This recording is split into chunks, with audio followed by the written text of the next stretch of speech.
साथियों, अगर आपकी रिटर्न अभी तक प्रोसेस नहीं हुई है, आपने अपनी इनकम टैक्स की रिटर्न जून में फ़ाइल की थी, जुलाई में फ़ाइल की थी, तो बहुत सारे कमेंट ऐसे आते हैं कि मेरी इनकम टैक्स की रिटर्न अभी तक प्रोसेस नहीं हो पाई है। तो देखिए, फाइनेंशियल 24-25 की जो लास्ट डेट है आईटीआर फाइल करने की, वो 15 सितंबर 2025 है। अगर आपने अभी तक अपनी इनकम टैक्स की रिटर्न को फाइल नहीं की है, तो सबसे पहले अपने इनकम टैक्स की रिटर्न को ज़रूर फाइल कर लें। तो देखिए, अभी मैं इस वीडियो के अंदर आपको बताऊंगा कि आपकी रिटर्न अगर प्रोसेस नहीं हुई है तो क्या उसके कारण हो सकते हैं, और इसके लिए आपको क्या करना होगा कि आपकी इनकम टैक्स की रिटर्न जो है प्रोसेस हो जाए। तो चलिए, सबसे पहले मैं कुछ कारण आपके साथ शेयर करता हूँ। देखिए, जब आप अपनी इनकम टैक्स की रिटर्न को फाइल करते हैं तो वहाँ पर सबसे पहले तो उसको इमीडिएटली आप ई वेरीफाई कर लें। ई वेरीफाई आप कर सकते हैं आधार ओटीपी के साथ या फिर नेट बैंकिंग के साथ। तो देखिए, कई बार क्या होता है कि आप अपने इनकम टैक्स रिटर्न को फाइल तो कर लेते हैं, बट उसको आधार ओटीपी से जो है उसको ई वेरीफाई नहीं करते हैं, या आधार ओटीपी से ई वेरीफाई करने की सोचते भी हैं, तो कई बार क्या होता है कि कुछ टेक्निकल प्रॉब्लम होने की वजह से जो आधार ओटीपी है वो आपके पास नहीं आता है। तो आप क्या करते हैं, ई वेरीफाई लेटर करके अपनी रिटर्न को सबमिट कर देते हैं और उसके बाद उसको ई वेरिफिकेशन करना भूल जाते हैं। तो नॉर्मली तो जिस दिन आपने रिटर्न फाइल की है उसके 30 दिन के अंदर अंदर आपको अपनी इनकम टैक्स के रिटर्न को ई वेरीफाई करना होता है।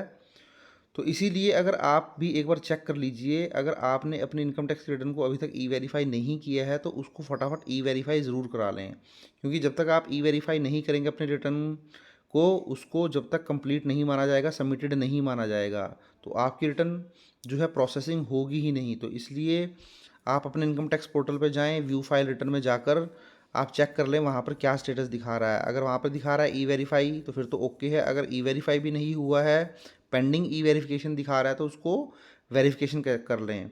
अब आप वेरिफिकेशन कैसे कर सकते हैं, इसके ऊपर मैंने ऑलरेडी डिटेल्ड वीडियो बनाया है। वीडियो का लिंक मैं नीचे आपको डिस्क्रिप्शन में दे दूंगा, आप जाएं और देख लें। तो सबसे पहला काम आप ये कर लें।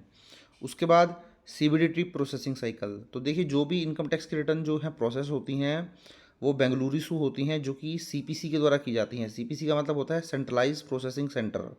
तो देखिए, जो होता है ये सेंट्रलाइज प्रोसेसिंग सेंटर, ये ऑटोमेटिक एक जो होता है, आप बोल सकते हैं मशीन्स के द्वारा आपकी रिटर्न जो है वो प्रोसेस की जाती हैं, जो कि बाय डिफ़ॉल्ट ही सारी चीज़ों को चेक कर लेते हैं, जहाँ पर मैनुअल इंटरवेंशन जो होता है वो बहुत कम होता है।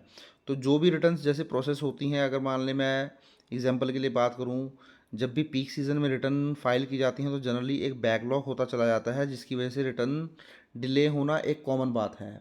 और वैसे भी अगर मैं आपको बताऊँ, ITR 2 और ITR 3 जिस भी पर्सन ने फाइल की होगी उसके लिए जो मैक्सिमम टाइम होता है ITR की प्रोसेसिंग का, वो 3 महीने तो लग ही जाते हैं, अगर मैं हायर साइड में लेके बात करूँ। हाँ, अगर आपने ITR 1 और ITR 4 फाइल की है तो फिर मैक्सिमम 1 मंथ के अंदर वो प्रोसेस हो जानी चाहिए। अब प्रोसेस नहीं हो पा रही है तो उसका भी मैं आपको रीज़न बताऊंगा। रीज़न तो मैं आपके साथ शेयर कर ही रहा हूँ, मतलब उसका उसका भी कारण बताऊंगा, या उसका भी सोल्यूशन आपको बताऊंगा कि आप क्या कर सकते हैं। Further, data mismatch, AS TS cross check. तो जानते ही हैं आप, अब आपकी सारी ही इन्फॉर्मेशन, चाहे आपकी हाई वैल्यू ट्रांजैक्शन हो, चाहे आपकी इनकम हो, चाहे आप शेयर मार्केट के ट्रांजैक्शन हो, डिलीवरी हो, short term long term capital gain हो, लॉस हो, ये सारे ही ट्रांजैक्शन आपको अपने एनुअल इन्फॉर्मेशन स्टेटमेंट में TIS में नज़र आ जाते हैं। तो देखिए, वहीं 26 AS के अंदर जो भी TDS की डिडक्शन होती है वहाँ पे आपको नज़र आ जाती है। तो देखिए यहाँ पर, if the income TDS TCS details in your ITR do not match with the annual information statement और taxpayer information system, the system take more time to verify. तो अब जब भी आप अपने इनकम टैक्स रिटर्न को file करते हैं, सबसे पहले तो आपको हमेशा वो फाइल करनी चाहिए अपना एनुअल इन्फॉर्मेशन स्टेटमेंट चेक करने के बाद, और अपना 26 AS चेक करने के बाद। क्या होता है कि 26 AS और AIS के अंदर, सॉरी, AIS के अंदर आपकी छोटी से छोटी इनकम भी नज़र आ जाती है, जैसे कोई बैंक का इंटरेस्ट हो गया, FD का इंटरेस्ट हो गया, या कोई बिजनेस की रिसिप्ट आपकी हो गई, सैलरी हो गई, हर तरीके की इनकम वहाँ पर आपको नज़र आ जाती है, चाहे छोटी हो चाहे बड़ी हो। तो कई बार आप ITR फाइल कर देते हैं और 26 AS और एनुअल इन्फॉर्मेशन स्टेटमेंट को चेक नहीं करते हैं। तो जब आप एनुअल इन्फॉर्मेशन स्टेटमेंट को चेक नहीं करते हैं और अपनी इनकम टैक्स के रिटर्न को फाइल करते हैं, तो हो सकता है कुछ ऐसी इनकम होती है जो आप अपने इनकम टैक्स के रिटर्न के अंदर डिस्क्लोज नहीं करते हैं, और उसकी वजह से क्या होता है कि 26 AS के अंदर, और सॉरी, एनुअल इन्फॉर्मेशन स्टेटमेंट के अंदर, और जो आपने इनकम टैक्स रिटर्न फाइल की उसके अंदर एक मिसमैच हो जाता है। तो उस मिसमैच की वजह से भी इनकम टैक्स रिटर्न प्रोसेसिंग में काफ़ी टाइम लग जाता है। तो इसलिए आप जब भी रिटर्न फाइल करें, एनुअल इन्फॉर्मेशन स्टेटमेंट को चेक करके फाइल करें, 26 AS को चेक करने के बाद ही फाइल करें। High value transaction scrutiny trigger. तो देखिए, जब भी आपके हाई वैल्यू ट्रांजैक्शन होते हैं, हाई वैल्यू ट्रांजैक्शन की बहुत लंबी एक लिस्ट है, उसके ऊपर भी मैंने एक ऑलरेडी डिटेल्ड वीडियो बनाया है, वीडियो का लिंक मैं नीचे डिस्क्रिप्शन में दे दूंगा।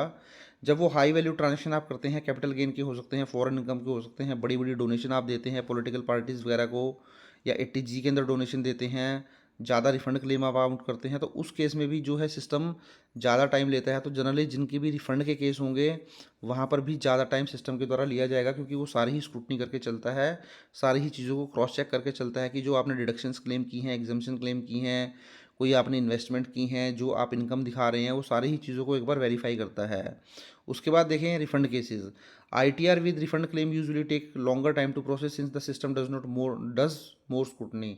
ये मैं आपको बताया ही था, जहाँ पर भी आपका रिफ़ंड का केस होगा, रिफ़ंड के केस में जनरली सिस्टम ज़्यादा टाइम लेगा, क्योंकि डिपार्टमेंट जो है बहुत ज़्यादा सख्त है रिफ़ंड को लेकर, क्योंकि काफ़ी सारे केसेस ऐसे पाए गए जहाँ पर झूठी एग्जम्पशंस लेकर सैलरीड एम्प्लॉयज़ के द्वारा या झूठी डिडक्शंस या इन्वेस्टमेंट दिखाकर लोग अपना रिफ़ंड करवा लेते थे, टैक्स पेयर अपना रिफ़ंड करा लेते थे, या फिर जो अपने टैक्स लायबिलिटी है उसको कम कर लेते थे। तो इन चीज़ों के ऊपर भी डिपार्टमेंट बहुत सख्त है, इसलिए रिफ़ंड के केसेस में कुछ ज़्यादा ही टाइम लेता है।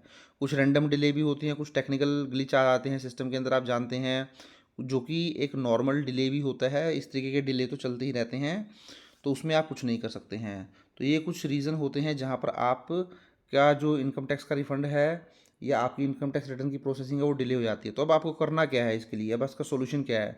तो सबसे पहले तो मैंने आपको बताया था, आप अपनी इनकम टैक्स की रिटर्न को देख लीजिए, आपने वेरीफाई कराई है या नहीं कराई है। अगर वो वेरीफाई नहीं कराई है तो उसको ई वेरीफाई करा लीजिए। तो उसके ऊपर मैंने डिटेल्ड वीडियो बनाया है, वीडियो का लिंक नीचे डिस्क्रिप्शन में मिल जाएगा। दूसरा क्या है, अगर आपका डिले 180 दिन से ज़्यादा का हो चुका है, या 4 महीने हो चुके हैं, 5 महीने हो चुके हैं, तो इसके लिए क्या करें आप, इसके लिए इनकम टैक्स पोर्टल पर जाएं और वहाँ पर ग्रीवाइंस अप्लाई करें। अब ये ग्रीवाइंस कैसे अप्लाई कर सकते हैं, इसके ऊपर भी ऑलरेडी मैंने डिटेल्ड वीडियो बनाया हुआ है, वीडियो का लिंक मैं नीचे डिस्क्रिप्शन में दे दूंगा, आप जाएं और देख लें। तो हो सकता है कि उसके बाद कुछ राहत आपको मिल जाए और आपकी रिटर्न जो है वो जल्दी प्रोसेस हो जाए। अब इसके अलावा देखिए साथियों, अभी 15 सितंबर 2025 लास्ट डेट है ITR फाइल करने की, तो कुछ लोगों को अभी भी लगता है शायद डेट एक्सटेंड हो जाए। तो इसके लिए भी कुछ लोग जो है पूछते हैं कि डेट एक्सटेंशन होगी या नहीं होगी। तो देखिए इसके लिए ये कहना बहुत ज़्यादा मुश्किल है कि डेट एक्सटेंड होगी या नहीं होगी। तो आप अपने दिमाग के अंदर डेट एक्सटेंशन का बिल्कुल ना सोचें, आप 15 सितंबर 2025 ही लास्ट मान के चलें, और जो भी अभी 5-6 दिन बच गए हैं उसके अंदर अपने इनकम टैक्स रिटर्न को फाइल कर लें या फिर किसी से करवा लें। क्योंकि डेट एक्सटेंशन को लेकर काफ़ी सारी रिक्वेस्ट की गई हैं, क्योंकि बाढ़ भी आई है नॉर्थ इंडिया के अंदर, स्पेशली पंजाब वगैरह की मैं बात करूं, हिमाचल की बात करूं, उत्तराखंड की बात करूं, काफ़ी लैंडस्लाइड वगैरह हुई है, तो जिसकी वजह से काफ़ी जान माल का नुकसान हुआ है। उसके अलावा सिस्टम के ग्लिच भी हैं, जहां पर सिस्टम की जब ITR फाइल करने जाते हैं तो वो ज़्यादा सपोर्ट नहीं करता है। तो ये सारी चीज़ों को देखते हुए रिक्वेस्ट तो की गई है इनकम टैक्स डिपार्टमेंट से कि इनकम टैक्स रिटर्न को बढ़ाना चाहिए डेट को, बट वो बढ़ेगी या नहीं बढ़ेगी वो आने वाला टाइम ही बताएगा। तो आप ये मान के चलें कि आपके लिए लास्ट डेट 15 सितंबर ही है, डेट एक्सटेंड नहीं होने वाली है, उसके हिसाब से ही अपना सारा काम करें। Thank you very much.